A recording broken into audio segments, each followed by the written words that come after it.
Hello, and welcome to All Things Small Business, where we talk all things small business, brown sugar style. If you are new here, my name is Denise Roberts, and we are tonight's brown sugar is going to be focused on entrepreneurship in the government contracting space. So, if this is your wheelhouse, I'm asking that you hit the subscribe button and give this video a thumbs up, and I'll be back in 10 seconds and we can rock and roll.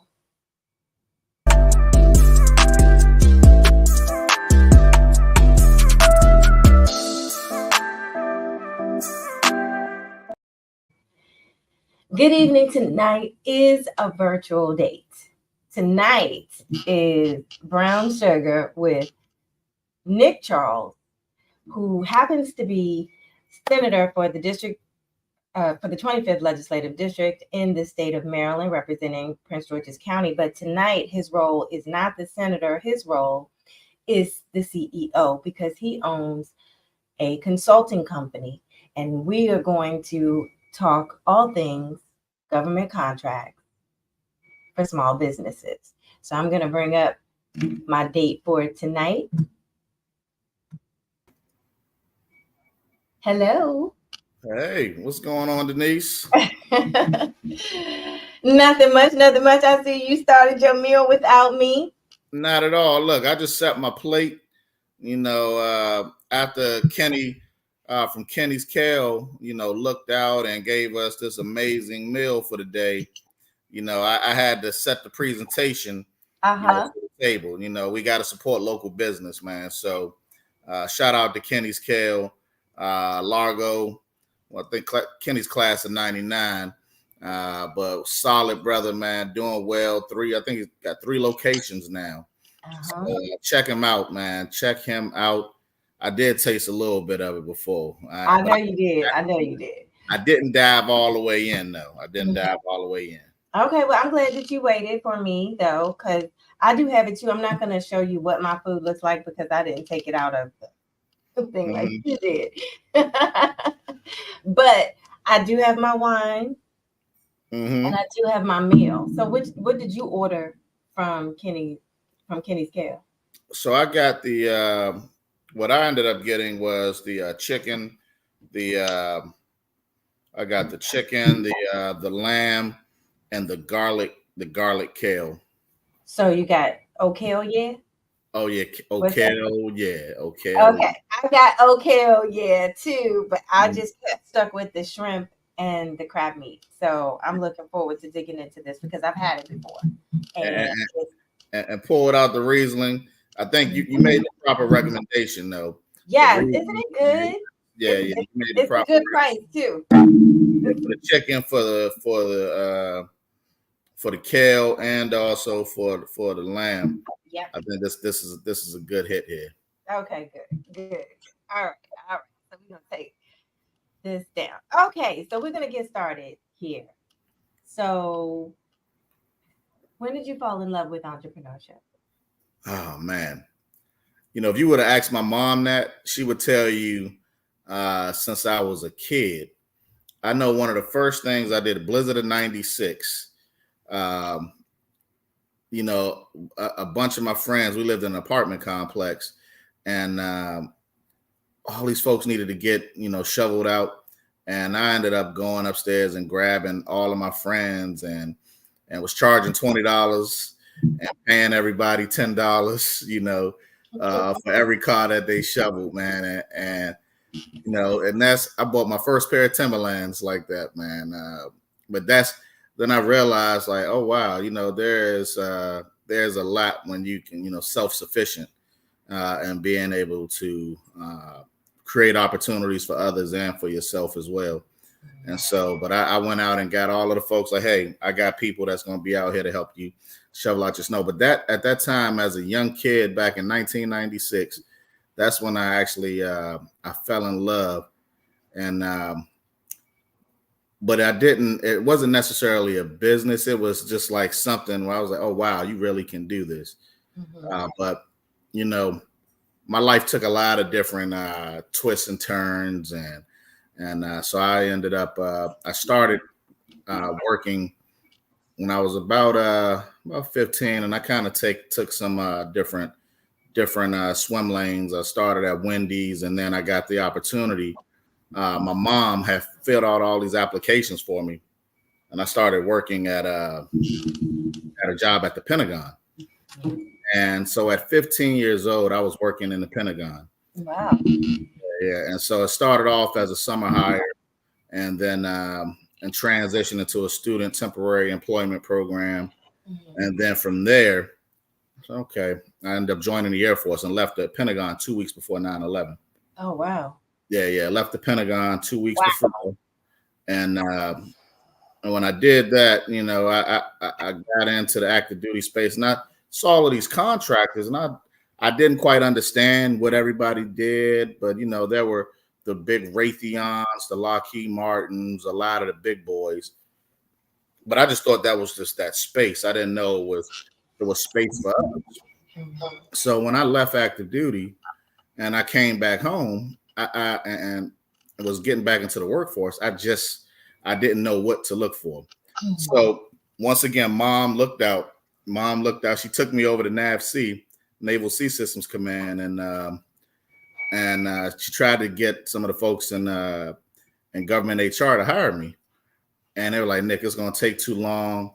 We can take you over here to this defense contractor, and they'll hire you. So they took me over there and put me in the space. Now, I had been a government employee before. I've been active duty military.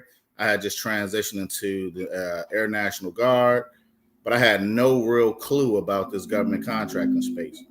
And so when they put me into this space, you know, I was supporting the Assistant Secretary of the Navy for Research, Development, Acquisitions. And so in that space, I'm like, wow, okay, I've never heard of this company before. And then I start seeing all these other companies, mid-sized, small businesses. It wasn't just the big Raytheons, the big Lockheeds, all of the big boys that you would see table. And so I said, oh, wow, okay, this is interesting. And this company I was working for at the time was the Columbia Research Corporation, and it transitioned to the Columbia Group. And then I got poached by this other company called Alliance Science and Technology. And that's when I said, oh, wow, I got to change how I operate.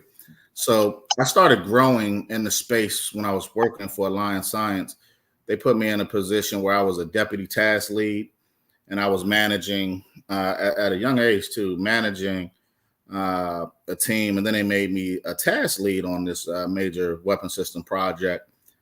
And what I realized then, when I was doing these TPS reports, these task planning reports, how much money we were billing the government for me, the folks that reported to me, and our entire team. And when I saw that, I said, oh my goodness, it's time to make a transition. It's time to do something different. And so I had studied procurement and public contracting when I was at University of District of Columbia. And so, you know, one of our classes, it kind of walked you through how to even set up your own business, getting your DUNS number at the time, which is not really a thing like that anymore. Your cage code set up, registering SAM.gov and doing all of these registrations for your business. And me, I happen to be a veteran, so I was able to certify my business as a veteran-owned small business and SDVSB as well. So I took that and leveraged a lot of different relationships. And so I've always been a small. I'm not a big company at all. It's just, you know, I've had some great opportunities over the years to work with SBA, EPA, WMATA, and now, you know, I took a small break and circled back because I really want to dive deep into the Navy space.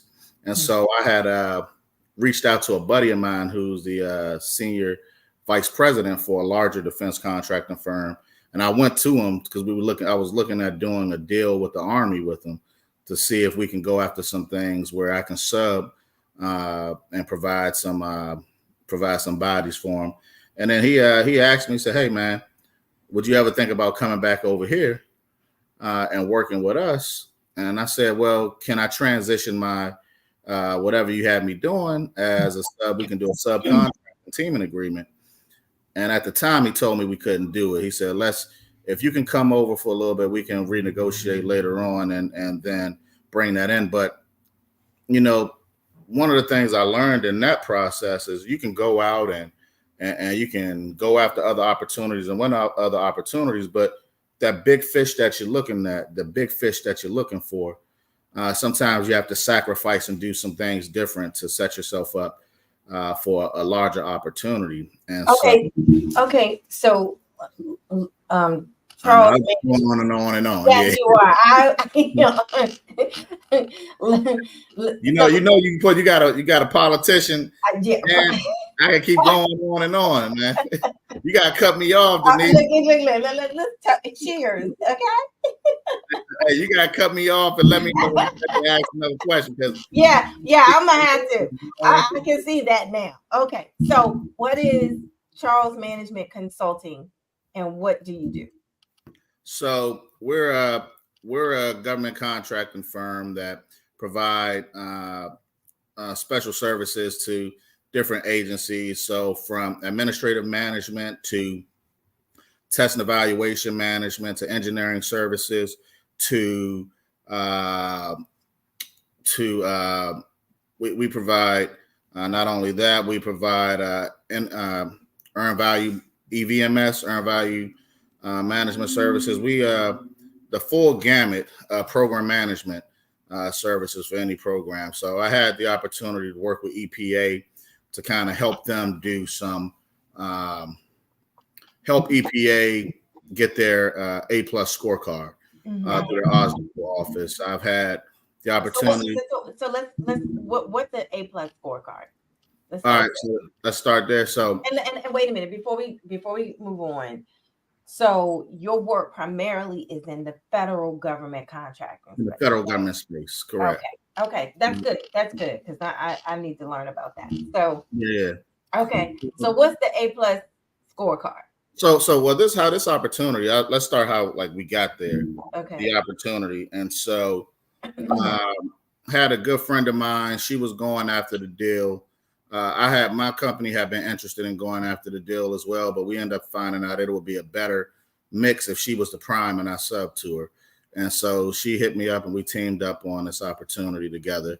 And obviously she won, and that means we all won. We won the deal. And so the work that we did for EPA at that time was as help them address their scorecard, because each year, so SBA negotiates what they're going to do, what each agency, how they're going to get their contracts out, what they're going to do for small business, what their goaling is. Kind of like at the state, where the state is never meeting its goals. Right. The federal government is a little bit more specific and standardized, where they're meeting with folks. The SBA, they're definitely setting up time where, okay, this is what you plan to do, and if you meet those goals on a scorecard, you can get an A+, an A-, B.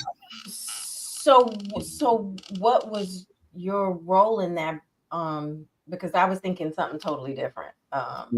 So it's A+ scorecard on meeting their small business goals. To meeting their small business goals. So when the president of the United States gets up and speaks, and he's saying, we've had growth in our small business sector, we've done X, Y, and Z. What we did, what my company did, we were helping with addressing their long-term plan. So for the particular fiscal year, what did they have down the pipeline? What were the acquisitions for their forecast? I had to manage out the forecast, figure out what companies what small businesses could actually do the work. So here's a small business helping other small businesses get work. And so a part of that process is, what were they doing the previous years? Looking at all of the different directorates, addressing that.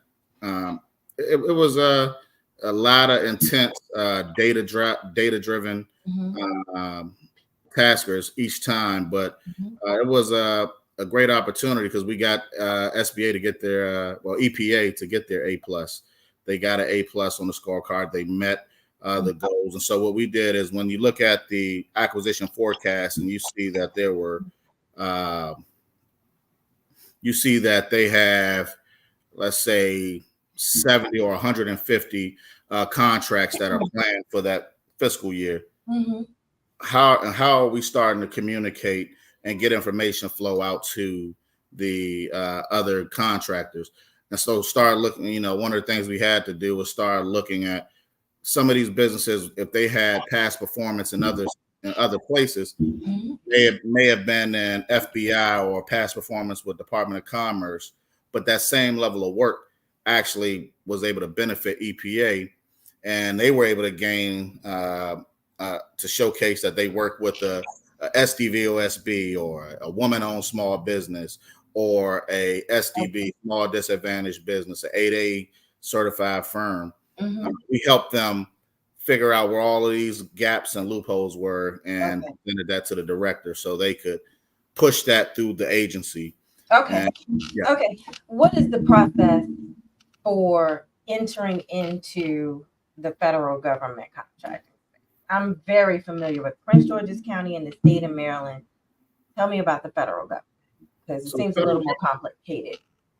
Yeah, the state is complicated, but the feds is not as complicated. And a lot of times, what you really want to do, especially when you're small like myself, I try to look at ways to go after larger things. But what I do specifically for me is I go after larger companies or smaller firms, and I look at partnering and building relationships and doing teaming agreements with what. But when you look at it,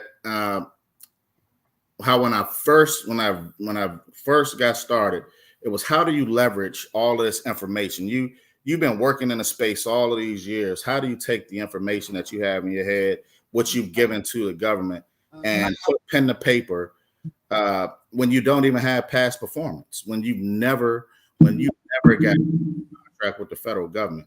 And so a part of that is you leverage your past history, you leverage your resume. And all of those things. And so when you start talking to larger companies or smaller companies, you showcase this is what we do. And then you start they play a huge role in how people look at your business as well. So, for instance, if you're a woman-owned small business, there are certain set-asides the federal government has. And with those set-asides, based on their small business plan, your business could actually meet all of the goals that contract is looking to do. So it's beneficial to the company to bring you on as a contractor so that they look good, and then the agency who's looking to actually put out the work looks good. So that's, you really have to, this is a relationship-based business. You don't just, some folks say you can just go out in thin air and say, I see that this particular contract to change light bulbs is available, and I'm gonna go change the light bulbs. There's another 1,000 businesses out there that can do light bulbs. So how do you set yourself apart to be able to be the company that's changing light bulbs? Now, I've never done that per se, but how do you change yourself to be the firm that everybody's looking at? And part of relationships, you don't have the manpower to do something like that. What is a large, who does that agency typically do work with? Who is this agency doing contracts with? And so what you end up doing is you search out everything and figure out who do you need to talk to at these larger companies or mid-sized companies so you can team them, and maybe you do a small subset or a portion of the work. Okay. How long has Charles Management Company been in business? So we've been in business since about 2017. Okay. 2018. Okay.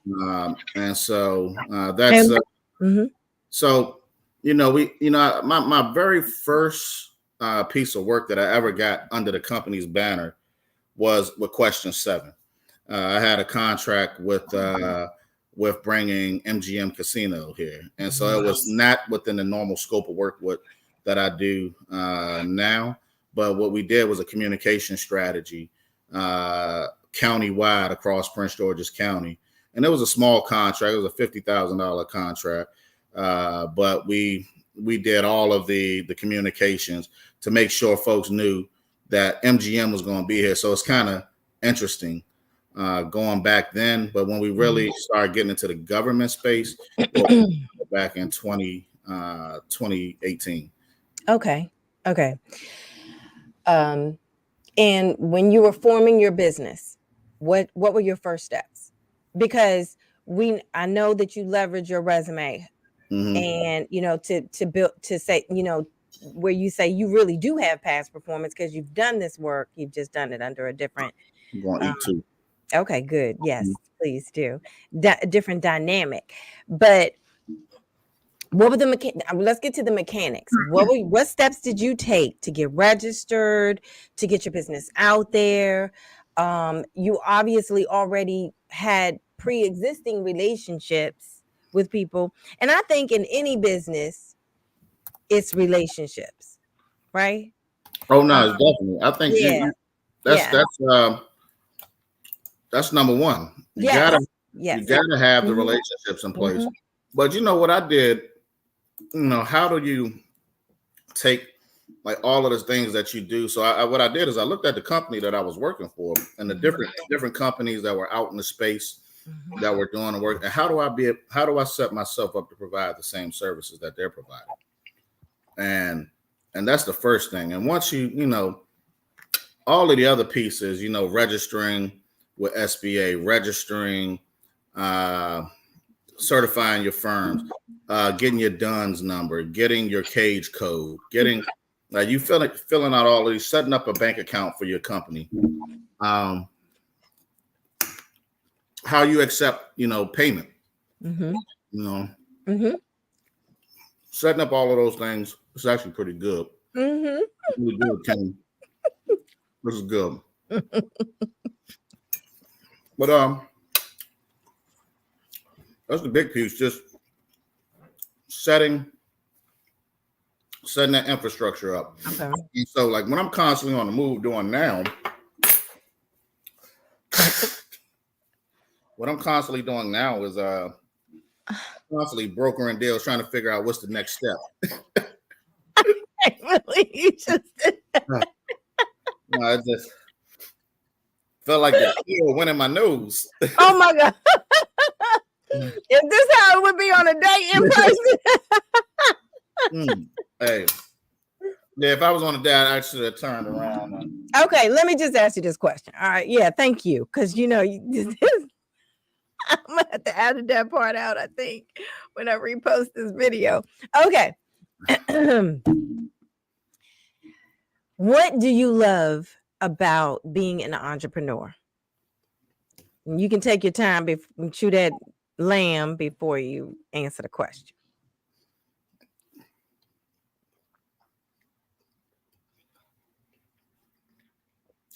Take a sip of wine, it goes with it.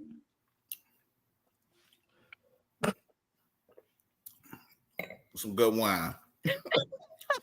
What I love the flexibility to grow, especially in the workspace that we're in, in the legislature. You want to have the ability to go and do some other things. It creates a even balance for my life. But yeah, no, I think it's just being able to do something, build something up on your own, watch it materialize, and knowing that where you are today isn't necessarily where you're going to be tomorrow.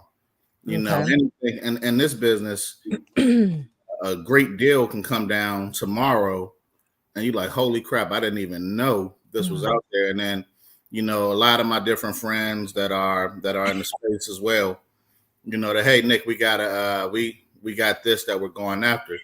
Can we use you? Can we work with you on this?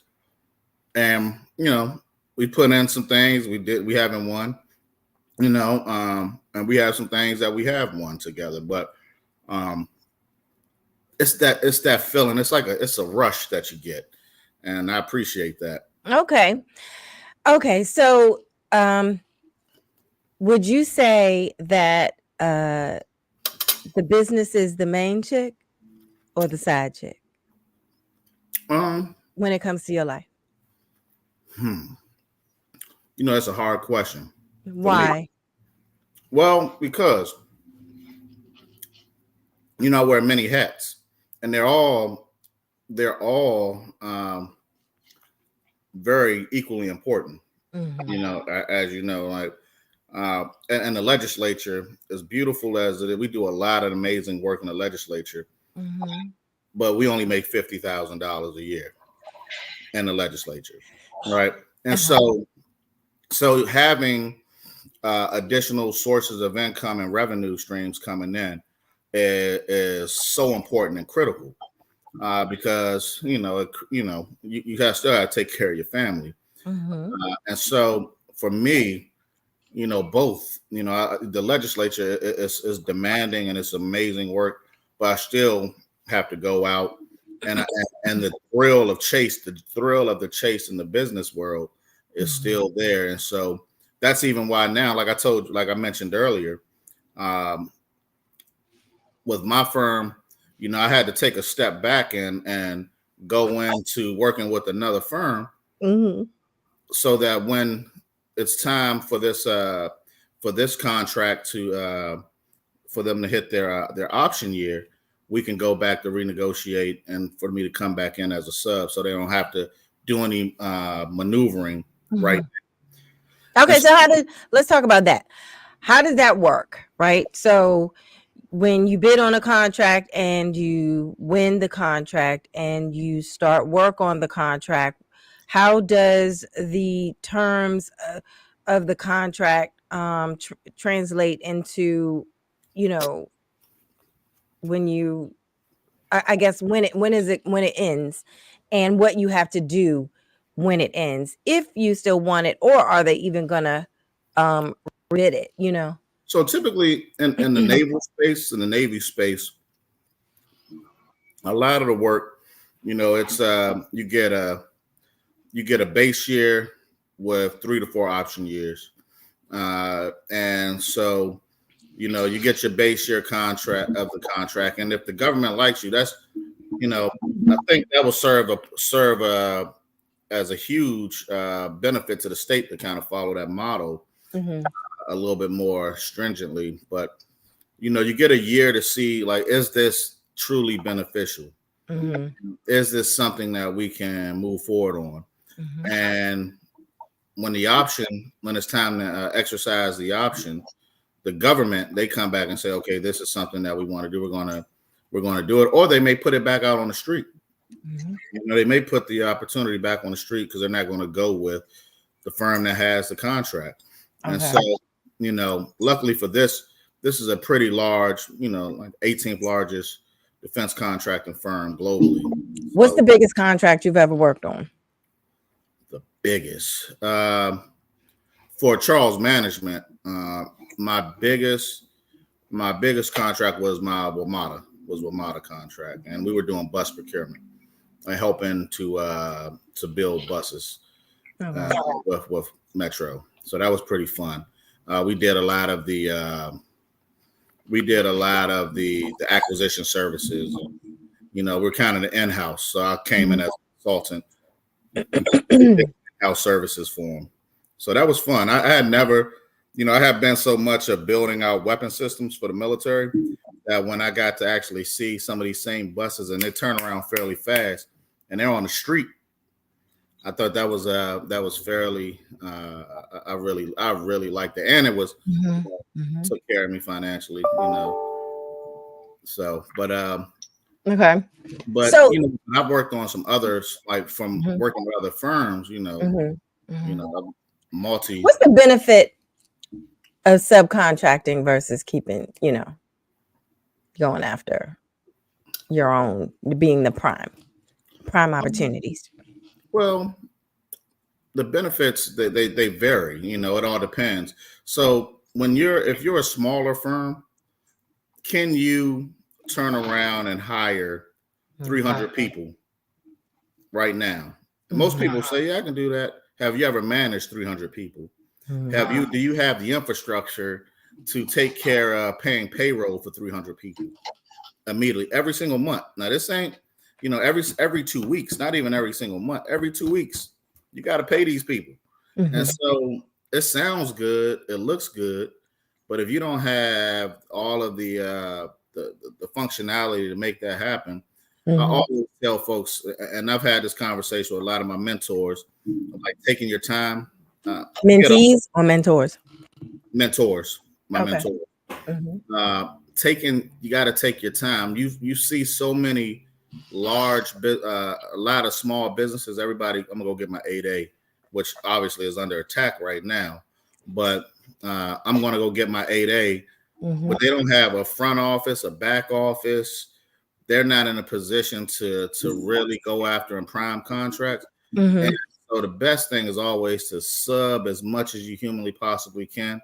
Build up your subcontracting so that when it's time, and so you're talking to a small business that's in that space right now, that's building up the subcontracting and just constantly building that up until I'm at a space where I feel very, very comfortable with going after prime opportunities. A lot of people jump out there way too soon, and you get an 8A certification, and you don't get a contract, you don't get a prime opportunity until your 5th or 6th year, and you only got a few more years left in the certification, which you won't even qualify anymore after that. So I think the benefit is it gives you time to grow.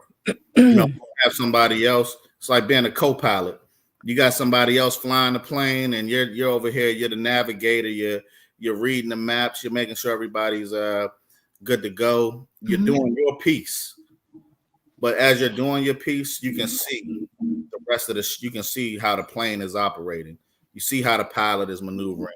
You see when issues come up, if there's an in-flight emergency, you see what happens. And so I think a lot of people have to take that time.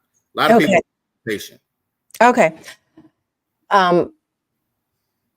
In referencing, the love affair with entrepreneurship, did the business choose you, or did you choose the business? Oh, I chose it because when I saw the numbers,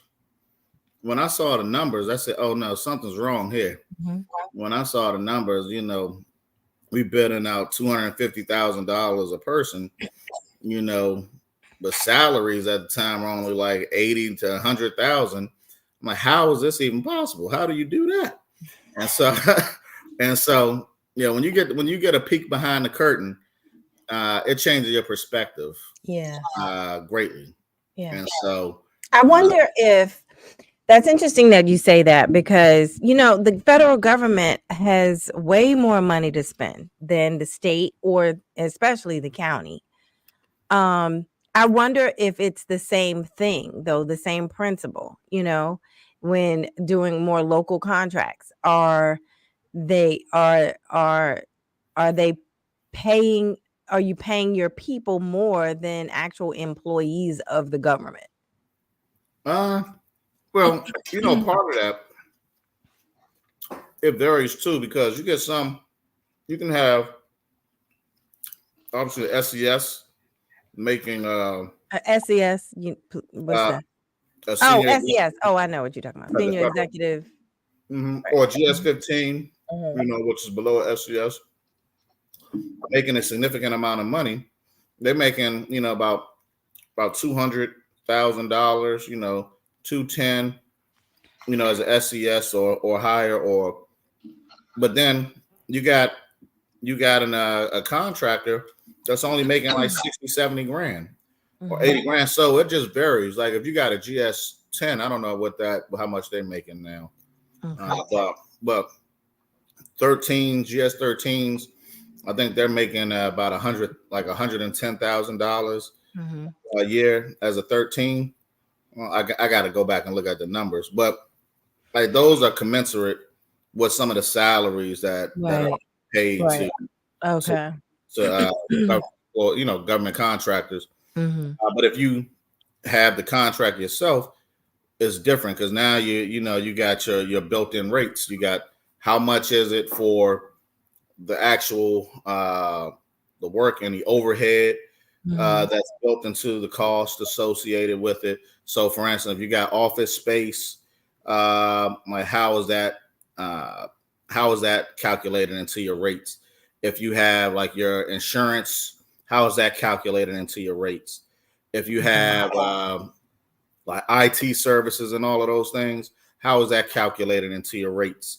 And so those things seem that's a lot of those things. A lot of those they add up. My goodness, it sounds like a lot of money, right? Oh yeah.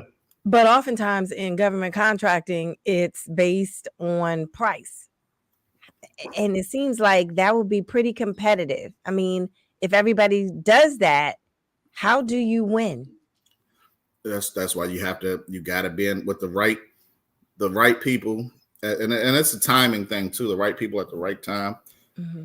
And you got to cut your rates. Sometimes it's like, hey, look, Yeah, I can't. If you really want to win that, instead of paying people 150 grand or 160 grand, you paying folks 130, 140. Or if you plan like for your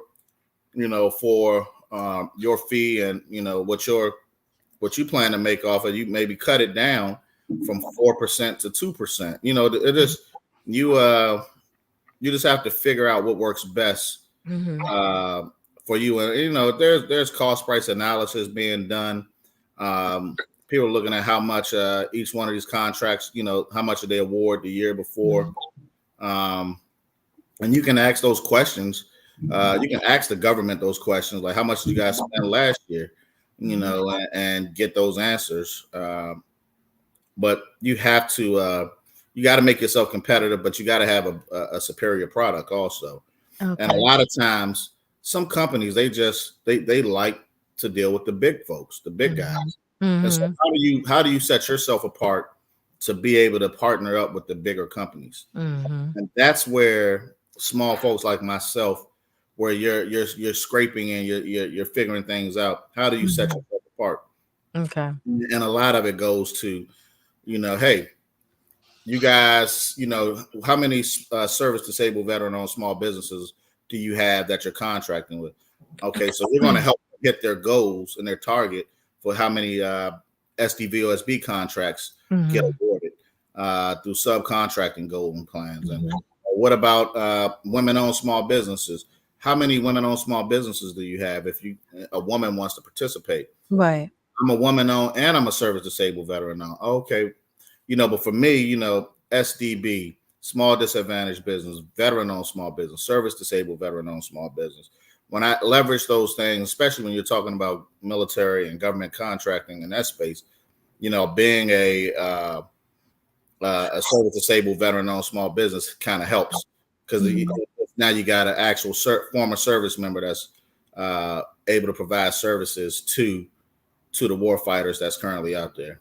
What's the process for becoming veteran certified for your business? So it used to be through the VA. You had to fill out a bunch of paperwork. It's been a while since I had to do it, but SBA has, I believe, they recently took over the process, the CVE process for it.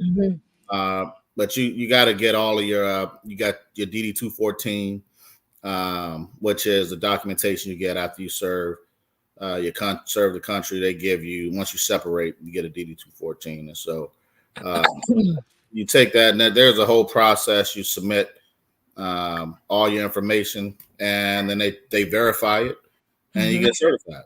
And you get certified. It's as simple as that. Okay. And once you're certified, and it's a CVE certification. What is CVE? You give me the line. I don't call the CVE cert. Okay. But they it's the folks that do the certification. Okay. Okay. All right. So Who are your mentors? Who are some of your mentors? Ooh, so I got a good friend of mine, Mike Fortune. He's a bruh also. By the way, he's Nick Charles is a member of Omega Psi Phi Fraternity Incorporated. So when he says bruh, that's what he's talking about. Right on. Yep. Yeah, no, but Mike is great. I started working with him years ago at a Lion, and he kind of taught me a lot. And so I've been appreciative of that. Another good buddy of mine, Gerard Moulton. Are you texting on our date? I ain't texting, but you heard my phone. You heard it buzz. No, I didn't hear it. You could have left that alone. If we're on a date. We on a date. Your phone goes away. Nah, but Gerard Moulton, Gerard is a good friend of mine. You know, we go back years.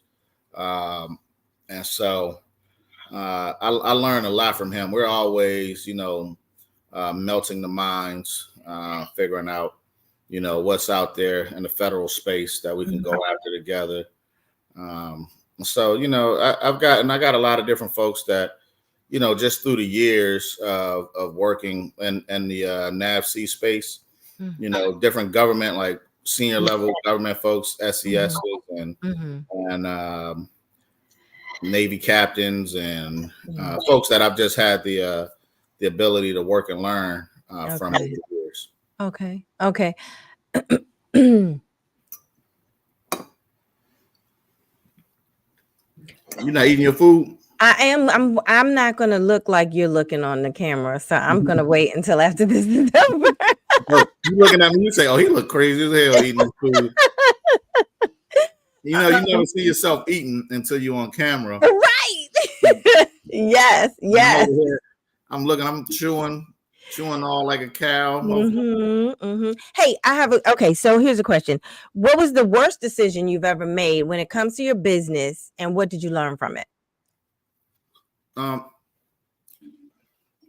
The worst decision was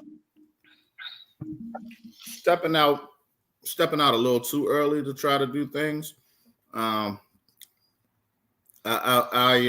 jumped into. I said, I'm out here. I kind of went out there on my own, and then I ended up having to come back. And then I felt like I should have taken a little bit more time, but I didn't. But it's worked for me. I think the best decision that I made recently was going back to this larger firm so we can leverage the relationship to go after larger deals together. Okay. So now you're not working for them, but you're partnering with them. No, I'm working for them right now. So okay. This is the process right here. Okay. I'm working with them, and so we're gonna, when it's up for the contract is up for its option exercise, we'll be back at the drawing table to have the discussions on how we can transition my firm to being a actual sub. Like this for me, an opportunity of a lifetime working with a large firm, because when you're able to leverage your abilities with them, it's like having a $1 billion big brother in the room that always can go after things that you can't. Yeah. And so when you're able to push yourself, so it's a time.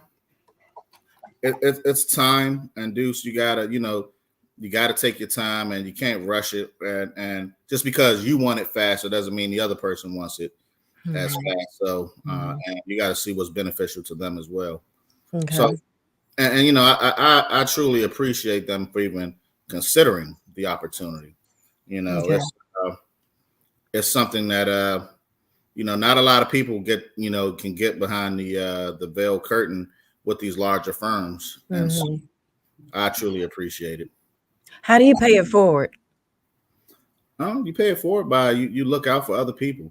One of the things I do, like I'm always looking at like how do we change the status quo at the state. I don't go after state opportunities. I don't do anything with the state over local because you can't. Well, you actually can, but it just leaves too much room for error. And I don't got time for all of that. It's just Okay. leave that alone. Let that, it's enough stuff out in the federal space, and then Okay. and then the public space that you don't need to go after state or local contracts. But I say, like I do it every day in that space. I'm constantly fighting to make sure, minority businesses, MBEs are heard, they're listened to. Because right now the MBE program is kind of like what I am, a subcontracting program. It's not a prime contracting program. It's a subcontract. I believe that it's a benefit to it. Yes, absolutely. I agree. If you gave a MBE the opportunity to build an entire building, but they've never done scaffolding before, they've never done brickwork, but they've done electrical work. They've done the plumbing. They've done the painting. They've done drywall. How do they get those other pieces? So you gotta get put people in a position where they can start building up the work. So one day, because the goal is never to stay as a sub. The goal is to always grow, but you got to build out. You have to. I don't know that that's necessarily true for everyone, right? Yeah. I'm fine being a sub because I can do other things. I can do my own thing, in addition to that sub work. I think it just depends on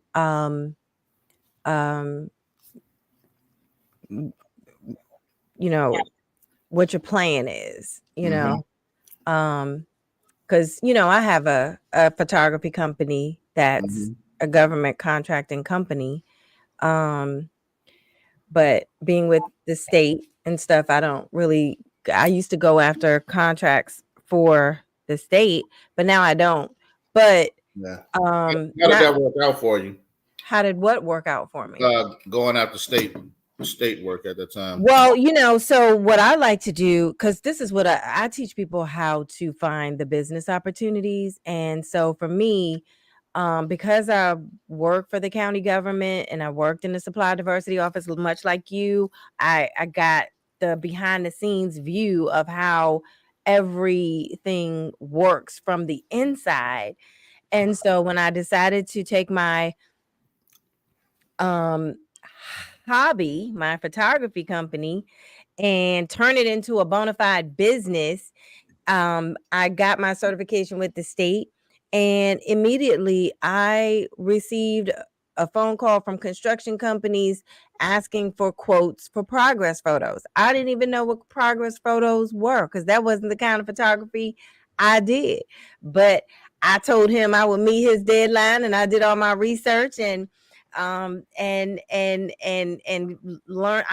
was in charge of education and training, so I knew who to go to help me, figure out my pricing and that kind of thing. So it just opened my eyes to government contracting. So for me, the space in the state government that I focused on was the State Highway Administration, because I know that every construction project, they require progress photos. So whenever there's a construction procurement that would hit the street, I would make sure that I'm at the pre-bid conference networking with all of the construction companies who are going to bid on the contract. And all I'm doing is, because I carved out a really good niche for myself, because all I'm doing is coming to the site once or twice a month, depending on the terms of the proposal, excuse me, and taking photos and sending them to them electronically, and they are sending me a check. And if they don't send me a check, they don't get the photos. But they don't get the photos. Sound like firm fixed price contracting right there. Oh yeah, I loved it. I loved it. And then I could expand my services. I would contract out when they needed video services, because I didn't want to do the video. So I found videographers. If I didn't have time to come to the site, I could pay somebody $50 an hour to go take some photos and just send them to me. Mhm. You know, so I was also a job creator too from time to time. Hey, wow, that's amazing. Yeah, so you know, but you know the but but my first call when I got certified with the state was from a construction company who was building an apartment building for HUD. So even companies who are doing business with the federal government, they come and look at these lists in Maryland, in Prince George's County, in Virginia, and all those places to find their subcontractors to meet whatever goals they got to meet. And as long as I was certified with the state, you know, and that's what I was, for part of the responsibility of owning a business in the contracting spaces, you got to know what all the requirements are. Read the RFP, read the solicitation. I know and you got to read it multiple times. And I know it's tedious. And it can be long, but you got to read it, because when time comes for the pre-bid conference, you got to have your questions ready. And you're not going to get the answers to those questions right then and there. They're going to post them later. Right. So, and so, like, for example, even though, look, I'm taking pictures, right? Mhm. Who would have thought I needed $1.5 million in liability insurance, right? And you know what that cost me? $500 a year. But that's an expense. That's what I was really trying to pull, kind of out of you, was like, what were some of the mechanics of being all of these expenses? Yes, and just the steps that you had to take to create your, just like you said, you are making yourself how to make yourself how to set yourself apart. Mhm. To be a little bit unique, and you carving out your space in the government contracting world. But I love government contracting. So Yeah, no, it's I've watched a lot of people become multi-millionaires. Multi-millionaires. And when you see it, it's like what you see is what you believe you can be. That's right. When you see other folks do it, you say, "Oh wow, yeah, this is the space I need to really maximize my potential in." And so, that's what drove me back in. I said, I really want. That's why I really want to be in this Navy world, because I see so much potential and growth over there. And is it because of the money aspect of it, or is it because of the work that they do? It's both. It's money too, but it is both. It's the it's kind of like what WMATA. I was able to help them with getting these new buses that they have. And so when you're going through the requirements development and you get to see the actual product go out and be complete, same thing with the military is you see this is a new system. How do we transition this new system from a thought to actual people touching and using the system and protecting our country? It's an amazing feeling being a part of that. Yeah. Okay, we're gonna wrap this up. If you had any advice to give to somebody who was interested in becoming an entrepreneur in the government contracting space, what would you say to them? I say take your time. Nothing happens overnight. Build out who you are. Build out what your company does, who you are, and set yourself apart. Look at the relationships that's currently around you. A lot of people are so built up on building new relationships. If you look at just what's around you right now, there's so much you can leverage just by that alone. looking at what everybody does and how you can help them, and always ask the question, how can I help you? Okay. What do I need to do to help? So I think that is the biggest takeaway. Never miss an opportunity. It's kind of like politicians. How, what can I do to help you? Same thing in business. What can I do to help? Okay. All right. Sounds good. Good advice. Thank you, Nick Charles, for being my date tonight. And thank you for selecting this Relax Riesling. Shout out to Kenny Kale. Food is amazing. Good, isn't it? It's good, isn't it? And Kenny, I'm over here eating up the food so much, man. And she tell me I'm looking crazy eating on camera now. That's what I thought. Like I set my plate so we can have this perfect ambiance with talking about business with the plate in front of us. Yep. Now I look like I'm crazy just eating food. That's okay. I'll cut certain parts out. Don't worry about it. All right, Nick. Thank you so much for being on here tonight. I love talking with you, and I wish you best of luck in getting into the Navy sector, the Navy side of federal government contracts. All right. Thank you, man. Appreciate you. All right. I want to thank Nick Charles of Charles Management Consulting one more again for being my guest. I also want to thank Kenny's Kale. His name is Kenny Hilliard. He owns Kenny's Kale restaurant in Temple Hills, Maryland. He also has another location in Union Market in Washington, D.C., and he is getting ready to open up another location in Greenbelt, Maryland, which is also in Prince George's County. I would like to know your thoughts about the information that was presented in this video. In the comments below, I want to know and hear from you if you agreed with anything or any of this information was helpful to you.